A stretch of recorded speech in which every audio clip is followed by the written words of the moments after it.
welcome to the From the Shadows podcast. I am the producer, Jason Lewis. I would like to thank you for tuning in to the From the Shadows podcast. And without further ado, here is your host, Shane Grove. Hello, everyone, and welcome to this special Halloween night edition of the From the Shadows podcast. And with me tonight is Jason, the producer. Hey, how you doing, everybody? And joining us is also Mark Roby, the founder, president, and client. I'm doing my little hair club for men thing. Not that I know anything about that. Mark Roby of the Ohio Paranormal Society. He's joining us tonight. You there, Mark? Hey, guys. Hey. Yep. Nobody got the hair club for men joke. That fell flat. I mean, no, it's all right. We got it. All right. We understand you're bald as an eagle.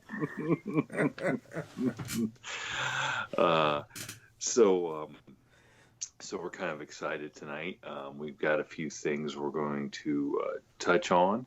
One of the things we'll get to later is a couple of our members, Jason and Jerry, the ghost hunter, made a trip down to Cynthiana, Kentucky, to the Ross Opera House and did an investigation with Mark and his group. And we'll talk about that a little bit later. But one of the first things we want to do is we're going to draw a winner from the contest we just ran on the After the Shadows forum for a T-shirt. So we've got all the names written down here on a piece of paper, and we're going to let Mark pick a number. So. Mark, if you would do us the honors and give me a number. Sure, let's go with number 6. Number 6. Okay, let me look on the list here. Ooh, number 6. And the winner of the From the Shadows podcast shirt is Dawn Coomer. Now, Dawn, when you hear this, you can send us a private message with what size you want, and I'll make sure you get the shirt. And everybody who didn't win, you can blame Mark for not picking your number. Congratulations, Don. You are the winner of our first T-shirt giveaway, and you are number 6. She is the winner. And I promise, Dawn, it will not be the T-shirt that Jerry wore on the investigation at the Ross Opera House. So we can make that promise. So as we get ready here to hear you guys' stories, I did dig up a little bit of interesting trivia on the Ross Opera House. And maybe you guys know this, maybe you don't, Jason and Mark, but I saw that the Opera House, of course, it began in the 1800s, but it got its name in 1941 from H.A. Ross and his son Carl, and they were the ones that they bought it and kind of changed it into a movie theater that showed films. Now, these two guys just happened to be the great-grandfather and grandfather of a actor by the name of Chris O'Donnell. You guys know who Chris O'Donnell is? Absolutely. Yes, actually, yes. Absolutely. Yes. So I saw that. I thought that was kind of cool. That he has a connection to that. I mean, everybody's in the movie business in that family, one way or another, apparently. You know, so I wonder if Chris O'Donnell's dad then was a manager of like a Blockbuster or something. Who knows?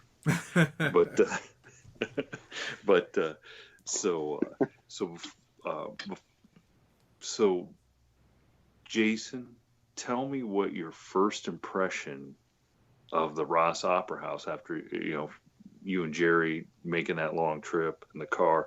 What was it like rolling up on that for the first time? Okay, Shane. Well, as you very well know, and everybody that has talked to me, and every member of the From the Shadows podcast crew knows that I am the only one in the group that has never experienced anything paranormal until now. Well, I'll tell you, Well, I I won't say I was a disbeliever. I did believe in the paranormal, and I believe that there is ghosts, and I actually believe that there are aliens, but I just couldn't prove it because I never witnessed that. The building itself was old, it's majestic, it's very beautiful. I love that and antique look about it, the natural wood. It has a lot of historical value, so I was impressed. But as the night progressed and we actually began our investigation, well, I got a lot more impressed about that than I did the building itself.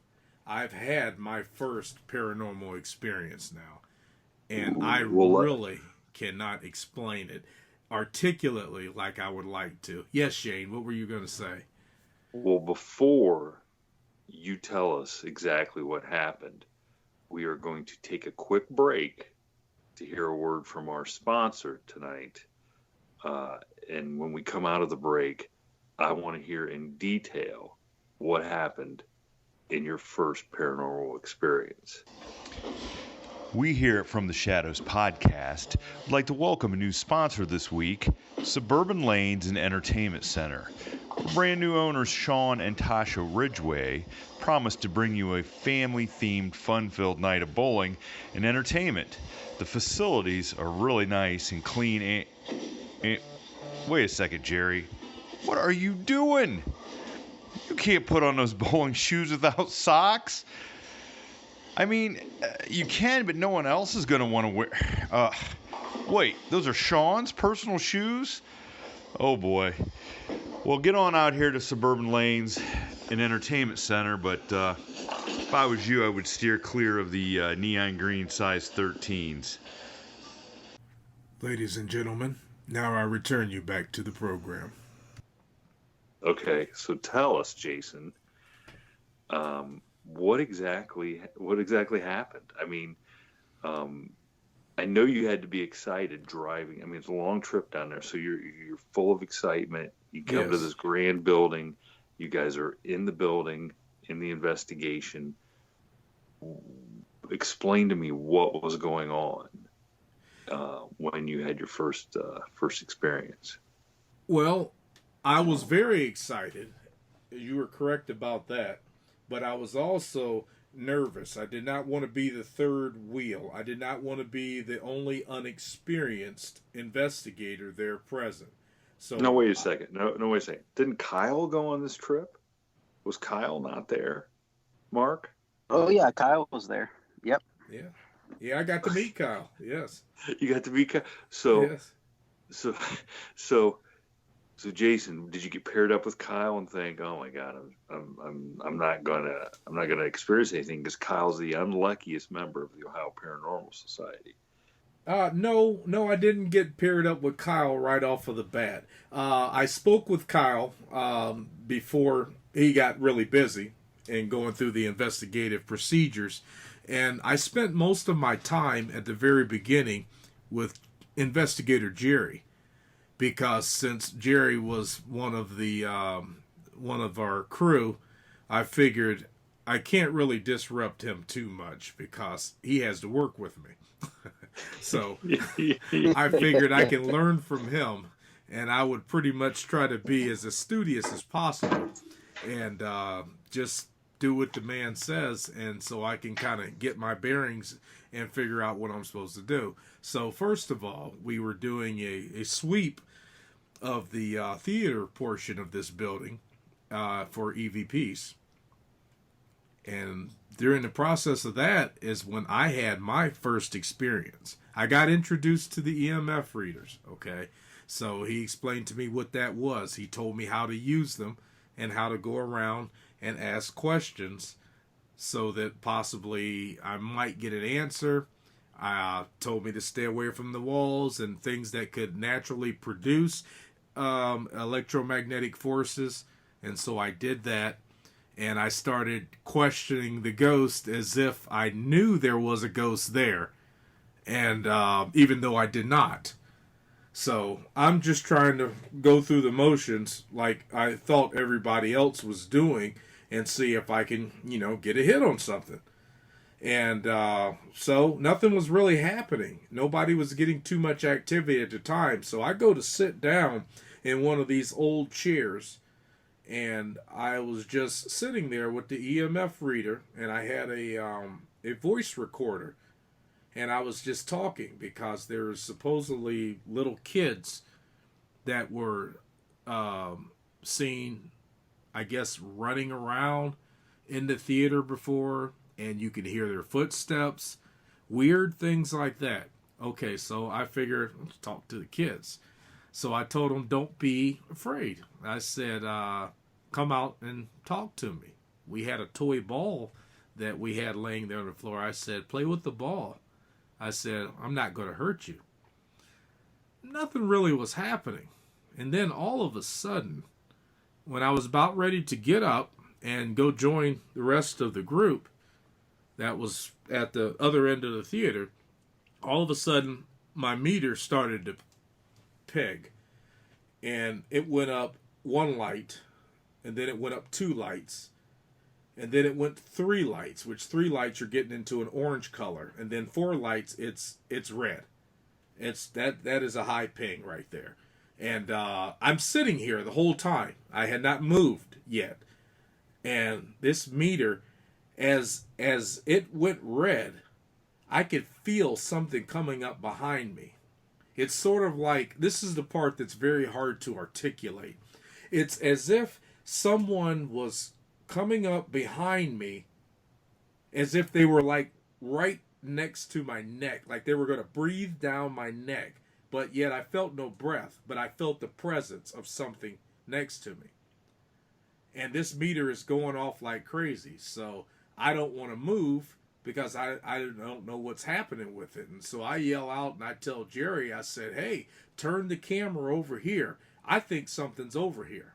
And at the time when I say that, I felt something touch me. It was not a physical touch. It was like an energy presence. And I felt it through my core. So it was like as if something had touched me, but it wasn't solid. It did not land on my flesh. It was like it passed through my flesh. And this is the weirdest thing. And it's very difficult to describe this, but yet some of the other investigators around there later on, when I was telling them about it, they understood just what I was talking about. But this thing, I felt it. It was definitely something there, and it put its hand through my core, and I also felt it go through my hip. Left hip that was facing the aisle. If you can think of like sitting in a movie theater, I'm in an aisle seat, okay? And, Yeah.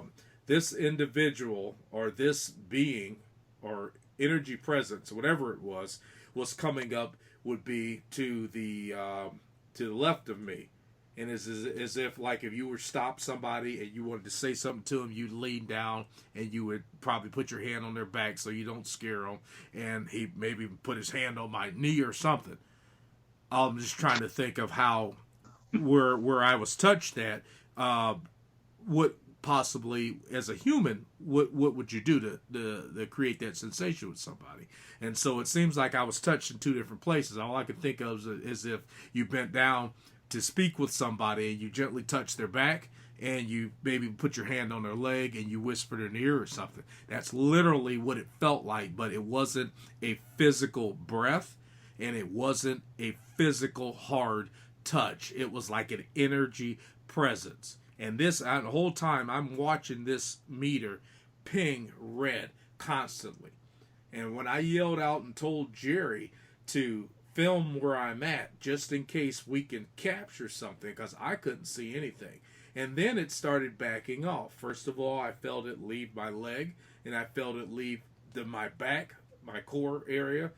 And then the meter just starts going back down. It went to orange, and then it went to yellow, and then it went back to green.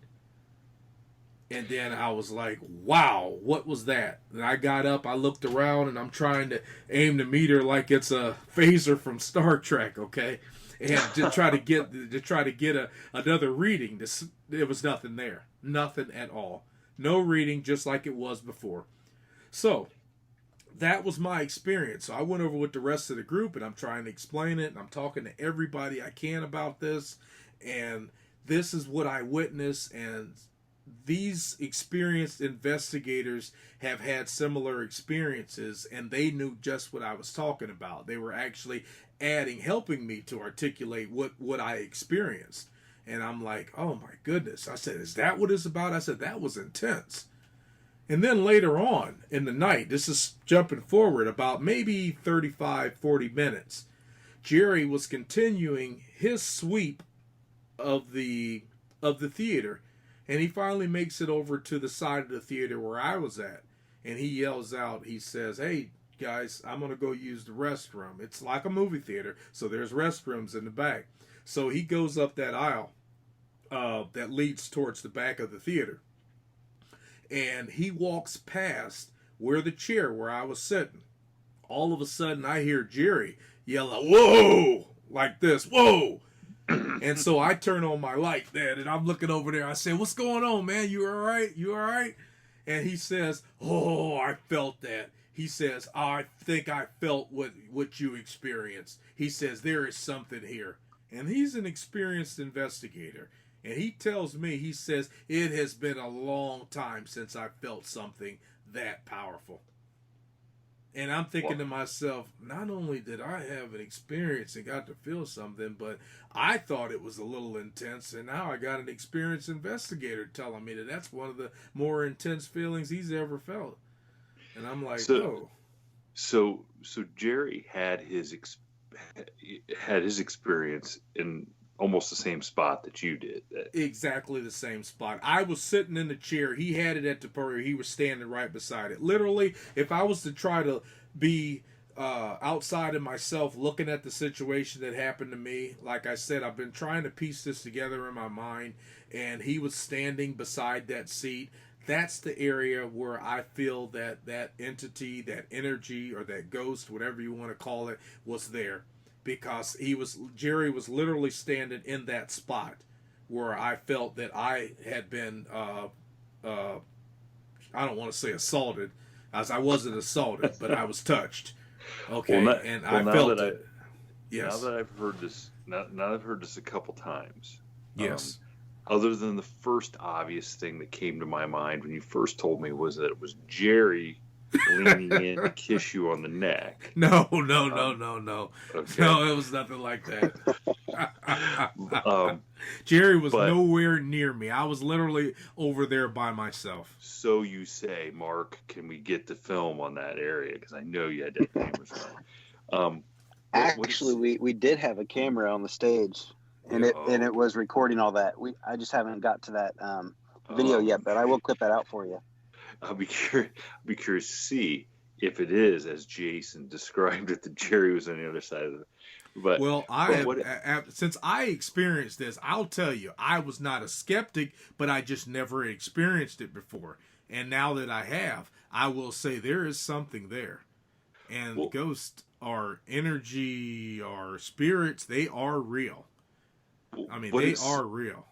What it seems to me, though, when you're saying that is you know how you said, so you're sitting on the aisle seat. Yes. And it was like somebody was reaching down, and then the energy's still there when Jerry passes through. It's almost like there's a guy that maybe 50, 60 years ago worked there as an usher, and he's just kind of standing in the aisle, and he's like trying to get you to move because somebody wants to, somebody from 60 years ago is trying to get to their seat, and he's standing there as, it's like the ghost of an usher. Oh, absolutely, yeah. That's a good depiction of it. Yes, that's why else. Or if you wanted to get a hold of somebody, you remember back then they didn't have cell phones, so maybe somebody was calling somebody at that theater, and they had to send an usher down there. It could be a variety of reasons why an usher would come to somebody in the movie theater and say, "Hey, you have an important phone call. Are you so and so?" And get your attention, as trying not to disturb other people that are around them trying to watch the film or the play or whatever the situation might be. Well, Mark, so I know you said you haven't got to go over any of the audio or video footage from there. Did you guys, any of the guys and girls from the Ohio Paranormal Society, did they have any experiences that you know of while you guys were down there? Yeah, actually. So we've reviewed some of the audio. So far, we haven't caught anything on the audio that's out of the ordinary. Just the regular. You hear us on there investigating, but nothing paranormal. But so one of our members, Marianne, she was sitting up in the balcony later at night. We had most of the group. We all just went out together and just to kind of like do one last investigation through the opera house. And so we're up in the balcony, and she was sitting. Jason, I don't even think we told you this. I don't know if she mentioned it or not, but we were sitting. She was sitting on the edge near the aisle, the seat right beside the aisle. Yes. And then I was across the aisle, one seat in. So I was in the second seat over. So she's sitting there, and she felt something grab her shoulder, and on her left shoulder. So she said she just kind of sat back and just closed her eyes, just kind of, was just feeling, trying to get a feel for what's happening. Right. And she said she was overwhelmed with the sadness. Well, then it happened a second time. And at that point in time, she got up and she moved over by me. And so I had my arm up on the chair, and, I said, so to grab you like this, and I kind of squeezed her shoulder to kind of get the pressure, kind of figure out how it touched her. And she goes, right. That's exactly what it was. A couple minutes later, I felt something touch my arm, and she reached up to feel for my hand because she thought I was squeezing her shoulder again. Right. But it wasn't me. So 3 times her shoulder was squeezed, and then I had something touch my arm right before it squeezed her shoulder, like seconds before. No, she did not tell me that she had that experience. No, but I remember when you guys left and went on that last haunt. You guys went up there to investigate that one last time, and I was like, man, my batteries had died, because I didn't think that batteries drain so fast. And I just was just looking at it. I said, okay, I got enough space on the memory card for another 4 hours. I didn't think that the batteries wouldn't hold up that long. But no, they didn't. A lot of batteries was draining excessively fast. And I see this is stuff that I just did not know because of my lack of experience as a investigator. So next time I will be prepared for that and make sure that I have packs of batteries unopened in my bag, as well as secondary batteries for the electronic equipment. That is for sure. So Mark, did you? And I'm gonna ask you the same question. Did you make sure it wasn't Jerry in the aisle? Yes. So where Marianne was sitting, no one was really super close to her. They were a couple rows back, and then when she moved over by me, it was just me in the section that I was in. But what's weird about that is the first time we went to the Opera House, Ross Opera House, Kayla was up in the balcony, and she was sitting about 3 rows back from where I was sitting last time, Saturday when we went.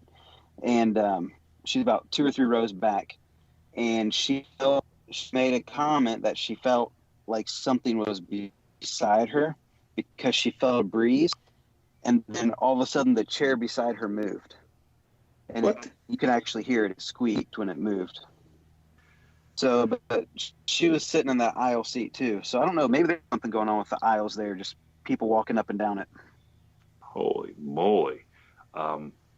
So what I find that is really the neatest about that is, that's a very similar, you guys, all 3 of you had similar experiences in many regards. on Saturday night with something coming up and touching. I mean, you guys are, especially the fact that you guys are just sitting there and something's coming up to you and touching you. Yes. It's not like you're out, chasing something around a room trying to run into it. It's coming up to you and just and making contact. Yeah, that is exactly what happens. Yes. So, Mark, Jason also related to me. You guys are whistling in the auditorium or something. Yes, on the balcony. Okay. Yeah. Yeah. Tell the listeners a little bit about that experience. Sure. So one of the claims is they hear what they believe children whistling from the stage. So the first time that my team went out, right when we started to set up, I think we may have mentioned on the last podcast, but right when we started to set up, we heard a loud whistle coming from the auditorium. So we ran in there and checked it out. So we decided this time, we're going to test the whistling. So up on the balcony, the guys were, Jason, I think you're up there with everyone at that point in time, you and Jerry. I was. Yep. They were whistling from the balcony. And in the beginning, we were hearing a whistle reply. And we all thought it was, after, talking out for a little bit, we all thought it was echoes just bouncing back off the walls. Mm-hmm. But when we tried that again later on in the same spot, we hadn't moved. It's the same setting. We tried it again. There was no echo the second time. Yeah. So it's crazy. And Mark, I want to add to that before you get off of that point also, is the acoustics was wrong in that room for where that echo was coming from. It was definitely wrong, and the room was too small to have such a large delay before, even if it would have been a real echo, how it would have came back at us. So it's completely unexplainable. I do not have any logical explanation for that particular phenomenon which we experienced. And that happened, at least 7 or 8 times where we had exact replicas of how we were whistling? Yep. Yeah, it was quite a few times. Yes. Well, I can reassure you guys that as I lay sleeping soundly in bed Saturday night, I'm not missing the fact that I was, down there getting scared out of my wits, because I don't care what you say. I mean, I don't know. I've seen stuff, but if something was interacting with me like that, whistling, touching my shoulder, I'm not sure. I'd probably have to I'd have to make sure I took a second change of shorts in case I soiled the first pair. So how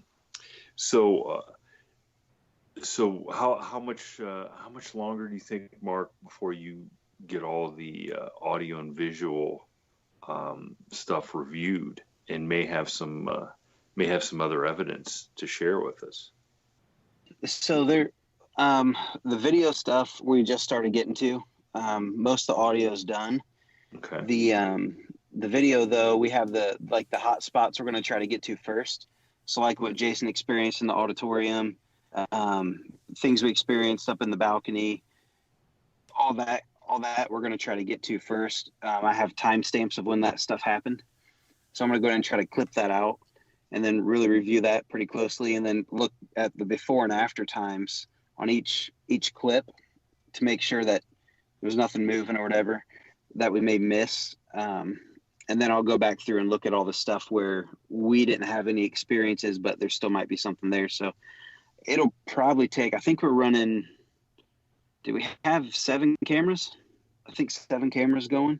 So that sounds about right. Yeah. You guys had quite a few. Yeah. And you guys had some as well. You guys, what, 2 or 3? Yeah, we had 3 of them. And the one that we had stationed behind the stage, something kept turning it off right in front of Jerry. It did it like 4 times in a row. It's like it was playing games with him. It would watch him turn it on, and he'd start stepping back, and it would turn itself off. That happened about 4 times, and then finally they Oh, let boy. it stay on. It was crazy. Jeez.